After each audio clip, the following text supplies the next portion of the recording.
was running around some store with buckets.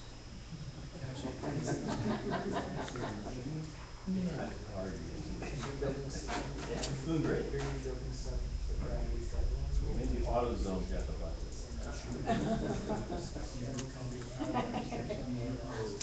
Oh, the other person is calmly sitting down.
Okay, so we're delaying the show right now.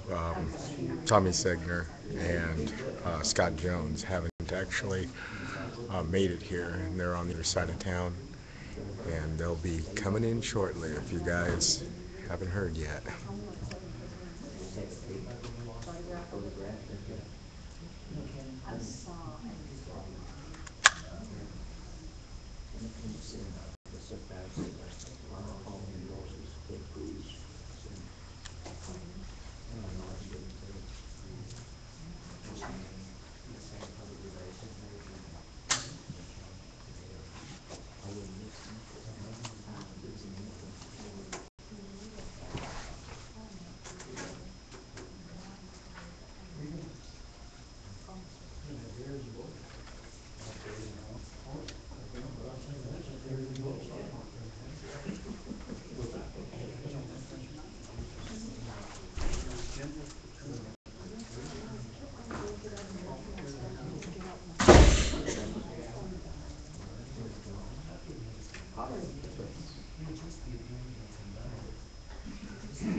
Alrighty.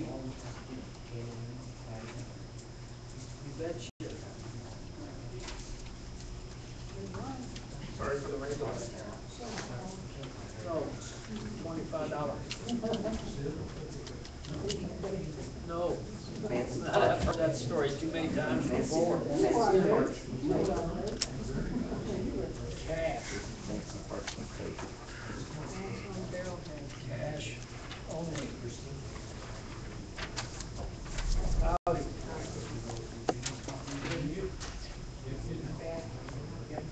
So far? What do you have? Agenda. Oh, thank you. You guys want to see the agenda? I can look at the website. It's there too. But that's the official paper one.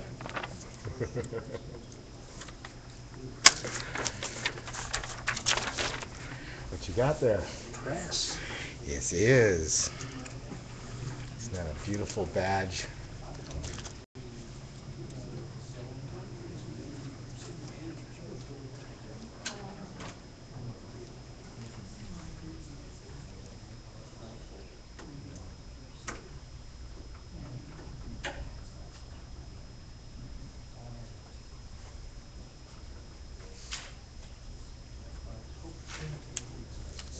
Is that a signature? Yes, it's an identification too. Because it says it is. Well, then it's got to be if it says it. Huh? I know. If it's in print, then it must be real. Must be real and true. You like my turtle? It's not cute. You have too many legs, dude. It's got I like didn't design it. 12 I'm not an legs. artist.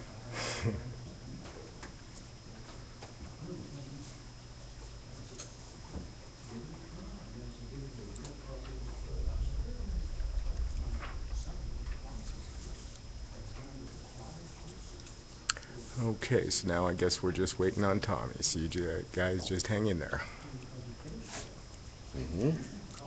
I'll just leave it right down there. It's part of my job. If I don't keep it all together, I get it, I lose it. Too much stuff. Backups upon backups.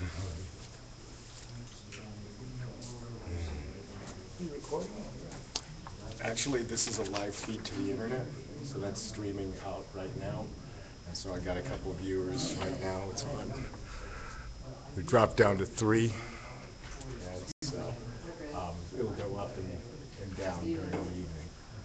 So I'll be covering all the city council meetings and all the other meetings. We'll be live streaming, and you'll be able to review everything online at the Ustream channel. If you have a question, what's that? Find it and see who said it. How's that? So I do that. I also have an audio track, and I use these ones to actually get clearer videos. Over the internet, the codecs that they use kind of make the video image deprecated, so you get like blurry, pixelated faces. Huh? I'm in beta right now, so I just started. I want to be able to be sure that I can go over this product before I start telling everybody, here we go. So this last week I've been covering a whole bunch of events to make sure that I can feel confident in producing this. And so I've got the zoning and planning meeting on Wednesday. And Saturday I'll decide if I'm ready to pull the trigger on it or not. But yeah, it'll be soon. We'll have full streaming and all that.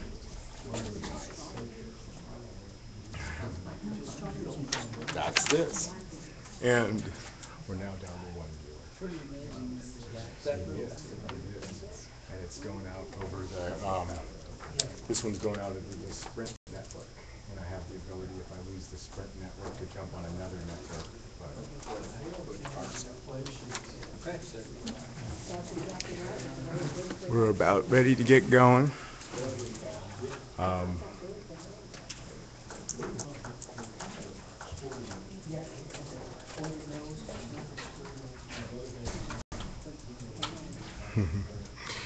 Thanks, Jen.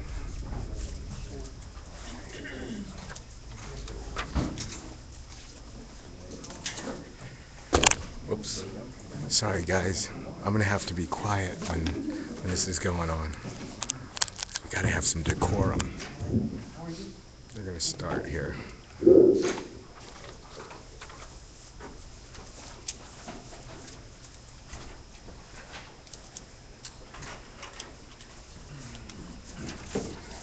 hair wet? No, not really.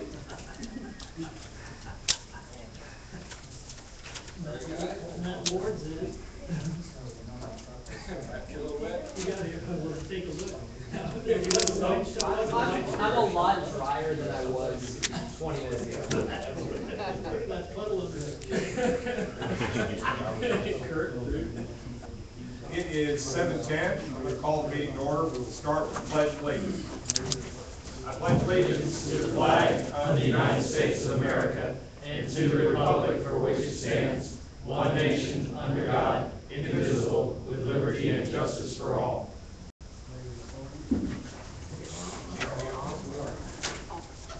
And they're off.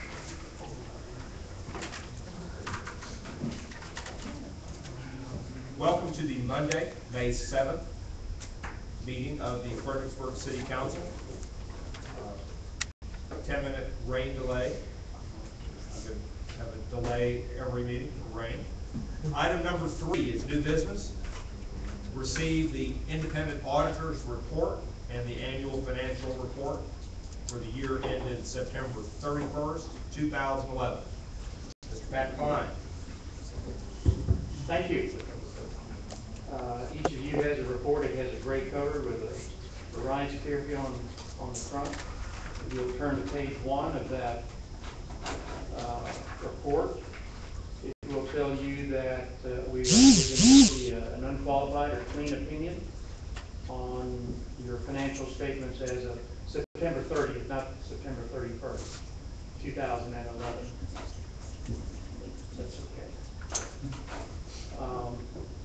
pages 3 through 10 is management discussion and analysis.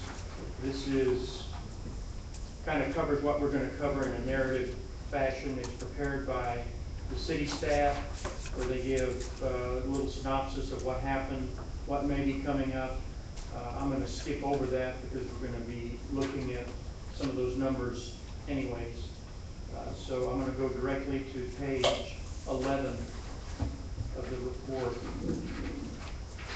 Page 11 is the statement of net assets, or the balance sheet. And just a few numbers that I'm going to highlight on. Under cash and equivalents and investments, if you look there to in that total column, you can see you've got just a little shy of 13 million of cash and investments. I'll wait for that to get up there. That's down by about $1.8 million from the prior year. But looking at why cash was down, you did a lot of water and sewer improvements. You added to your landfill cell, that's cell number 6, and then various other capital assets, police cars, ambulances, things like that. So it's easy to point, and that's where the $1.8 million went. The bulk of that, though, was for water and sewer improvements over on this side of town, on the east end of town. Your overall net or total assets did go down by 2.1 million. Of course, $1.1 million of that is in cash and investments. Other categories, there were some that went up, some that went down. So not other than the cash going down, not a real big change, about a $200,000 change there in other assets. Liabilities, they went down from the previous year, went down by $1.7 million, and the bulk of that was in long-term debt that was paid off. And again, that was one of the reasons cash went down. Your overall net assets or fund balance for the year, there was less than, or just slightly over a $400,000 decrease. Not a big decrease when you look at the overall budget of the city. But nonetheless, there was a slight decrease in your fund balance. What you're looking at there on page 11 is the net assets, and that's prepared in compliance with Governmental Accounting Standards Board Statement number 34, which is full accrual. What you normally see on a month-to-month basis is modified accrual, but this capitalizes all of your equipment, takes depreciation on that equipment, which you already do in your utility funds, but not in your governmental funds. So I'll stop right there and see if you have any questions on any number in particular. Okay, I'm going to go on to pages 12 and 13. We have to look at those together. This is your statement of activities or income statement. And under revenues, your revenues for the year were down by about $1.2 million. We did see increases in sales tax revenues. They were up by just under 4%. So that's a good sign for the economy, a good sign for the city, that sales tax revenues were starting to go up. Also, your hotel taxes took an increase, 0.88%. It's less than 1%, but again, a good sign for the city that those tax revenues are going up. Property taxes were pretty much neutral, less than 0.5% variance. A slight increase for year 2011, but nonetheless not a big variance. On the expenditure side, you were on governmental funds. I'm talking strictly on governmental funds, we'll talk about the utility funds. Your expenses were up by just a little over 270,000. So again, looking at the overall budget, a very minuscule percentage of your overall budget. So pretty much revenue neutral or expenditure neutral on your expenditures. Some went up, some went down. Your tourism expenditures decreased by 105,000. Your street expenditures went up by 217,000. On the enterprise funds, again, up and down on certain revenues. Your electric use went down just a little over 24,000. And as dry as last year was, we would have expected to see an increase in water revenues. Those were up by 626,000 for the year. Your golf revenues were up, landfill was down by a little bit, EMS down, and your drainage revenues up by about $250. Overall, your utility revenues for those funds up by 614,000, and of course, water accounted for the bulk of that. On the expenditure side for your enterprise funds, again, just slightly up, $61,900, up from $19,397,000 to $19,459,000. Down in electric, again, water revenues up, water expenditures up, golf expenditures up, landfill and EMS also up.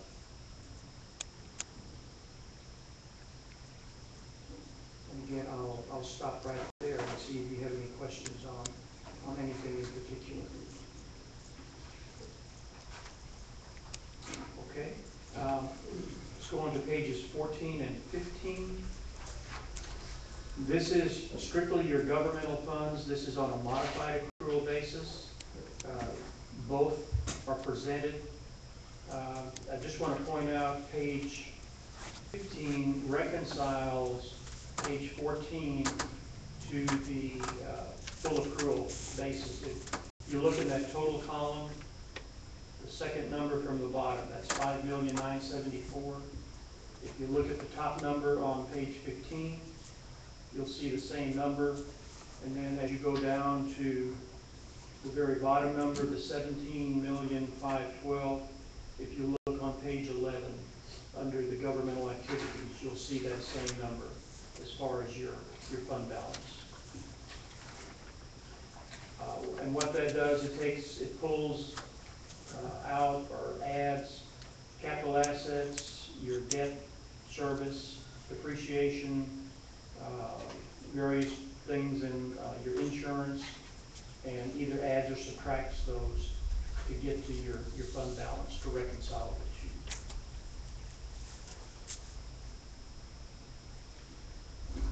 And the same on pages 16 and 17.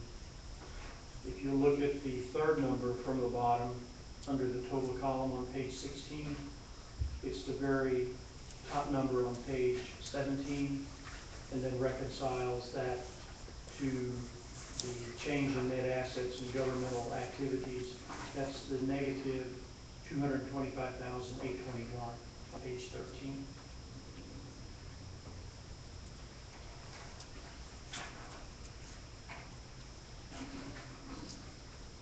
On pages 18 through 21, this is your utility funds,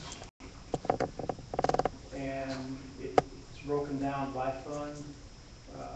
These first pages, 18 and 19, are the net assets, or the balance sheet of the utility funds. And not a lot of changes on those, because those are already on full accrual. And pages 20 through 21 are the revenue and expense for the utility funds, and again on full accrual. So there's not a lot of change, nothing to reconcile there.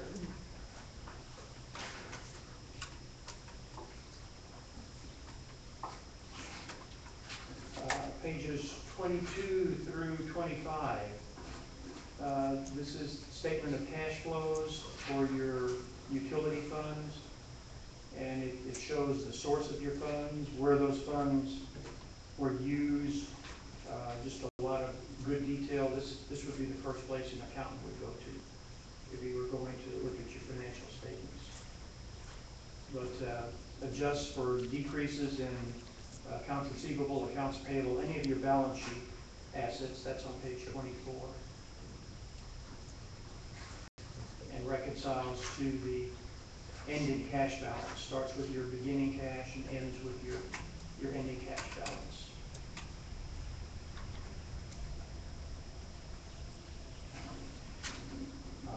Page 26 is the two trust funds that you have, the Fireman's Relief Fund and the Market Square Fund.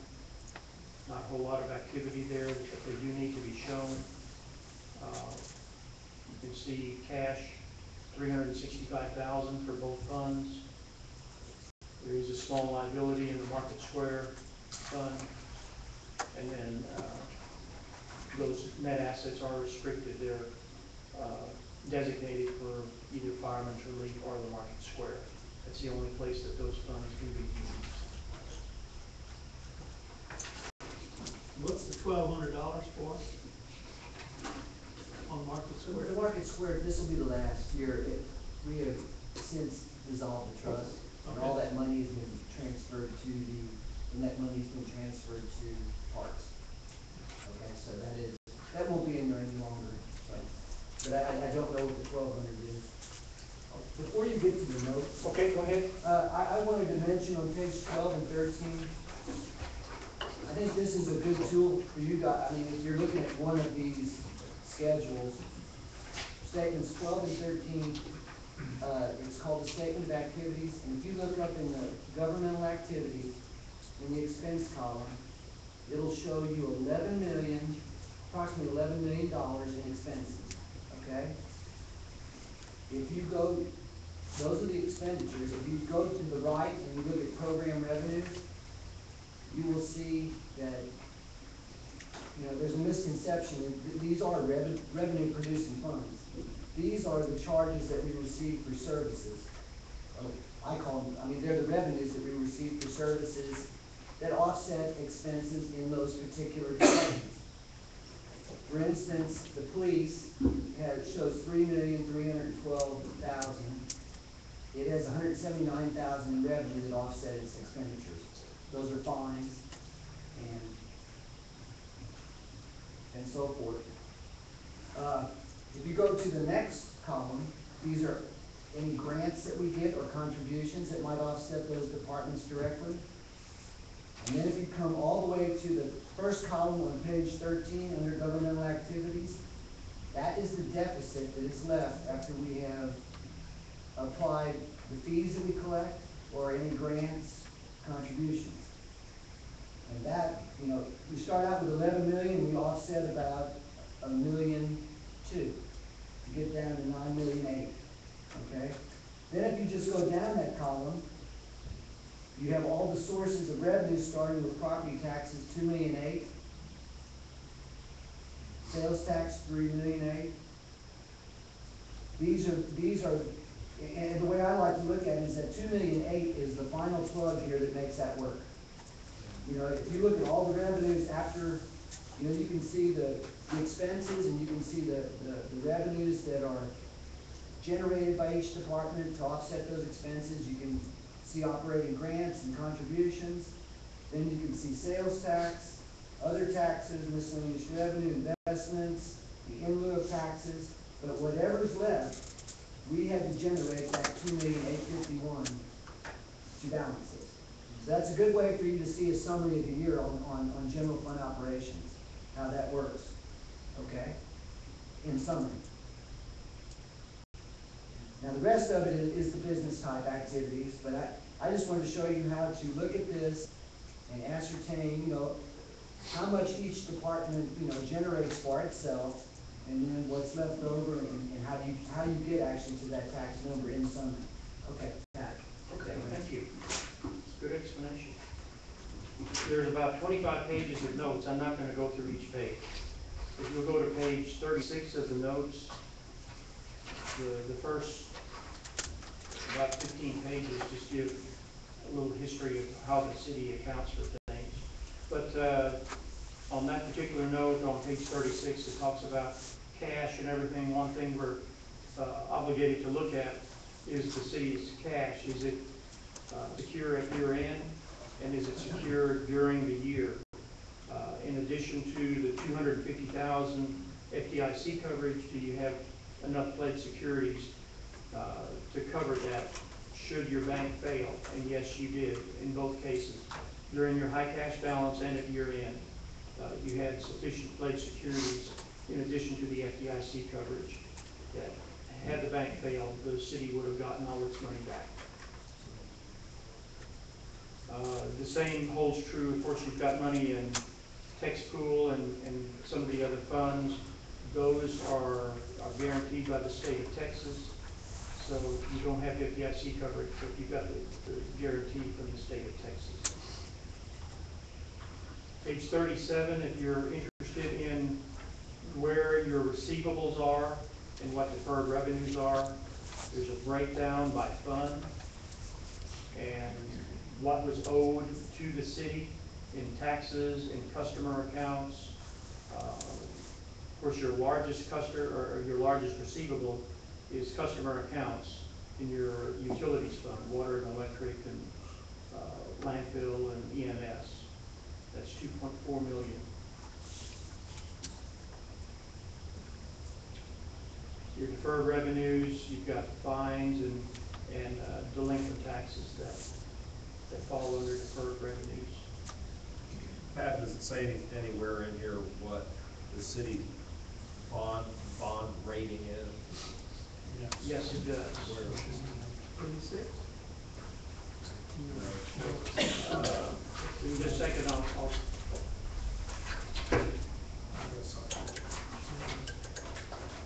it's further towards the back of the footnotes, I know that.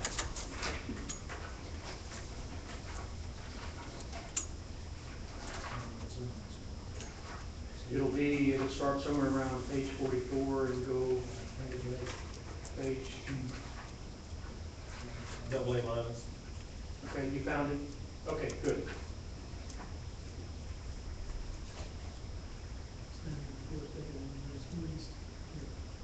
I think the double A minus is as good as the state of Texas is. Yes. Doesn't get a whole lot better. The same as for receivables holds true on the various liabilities that you have. Starting on page 42, and it details your interfund receivables, capital leases, and long-term liabilities. Shows your beginning balance, what was paid, and then the ending balance. And then there on page 43, there's a good tool for you that lets you know what will be due within the next 12 months.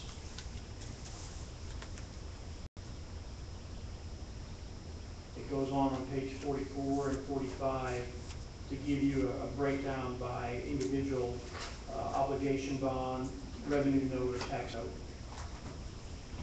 of the original issue amount, your interest rate, and then the outstanding debt at September 30th. Also gives you 5 years worth of individual years, and then anything 5 years or old or that hasn't been paid, it lumps that into one category.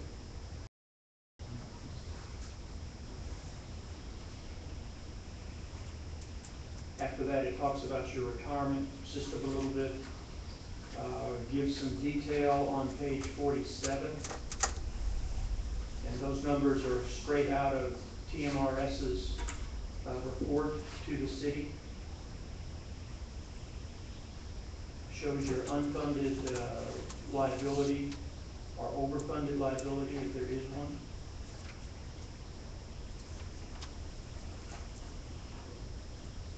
And then the statewide emergency services, that's your firefighters' pension. the pension that your firefighters get, that $50 or $100 a month that they receive.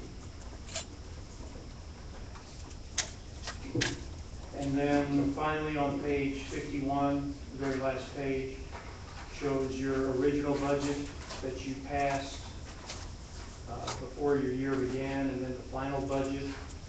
There were no budget amendments during the year. Shows the actual on GAAP basis, and then whether there was either a positive or negative variance from your budget.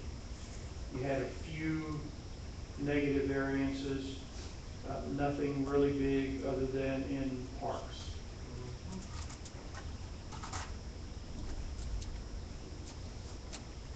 You still wound up with an overall positive variance of $1.2 million. So that's my report. I did include a management letter. It's one item that we've given each year. Talking with Brad earlier, you're required to show a liability for any post-employment benefits like health insurance. It's required by the Governmental Accounting Standards Board. Like I told you before, the state of Texas told GASB we're not going to do it. The state did. So most governmental bodies here in the state of Texas opted not to do that. And Brad tells me that you're looking at possibly making some changes there anyways. So that potentially could go away next year. So I'll try to answer any questions if you have any.